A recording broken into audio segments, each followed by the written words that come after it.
Thank you very much, Mr. President. I, too, want to thank everyone for all of their hard work on this budget, and certainly that includes you, Mr. President, and all of my colleagues and the council staff and the personal staff of my office, and, of course, the public, because they've been a great part of this.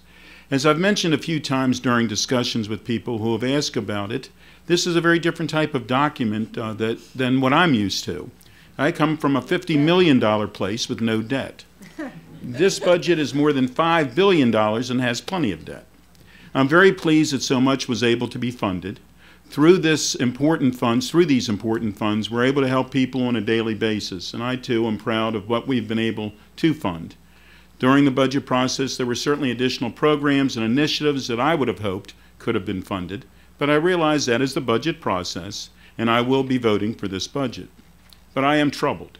My concern is about the perception of Montgomery County and how we are not doing a good job as, in my opinion, we could about taxes and how they affect people and businesses. My concern is not only about the energy tax, but the energy tax is a great example of my concern. It affects people who are on fixed incomes. It affects municipalities who pay for street lights and for the day-to-day functions necessary to do the important business they do.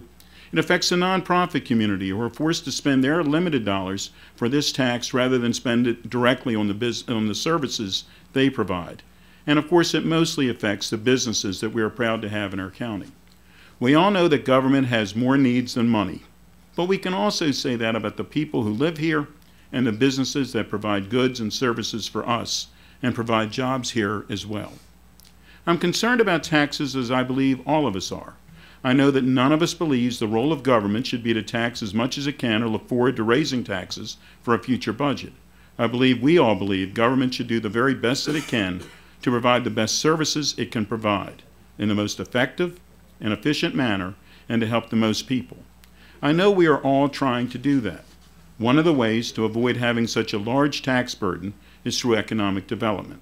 We all look forward to the county executive's press conference later today as to how we can do an even better job than what we're doing. We all agree that we must do a better job attracting and retaining businesses and the jobs they create.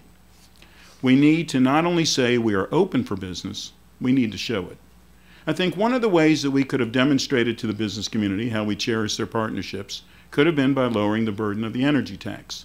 Whether we want to admit it or not, hundreds and even thousands of additional dollars a month to a business can put that business out of business. And it goes without saying, when that happens, jobs are lost. I believe that we cannot or should not wait for another budget cycle to begin our discussion about taxes.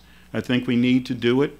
We need to have a comprehensive discussion about the topic as soon as we can.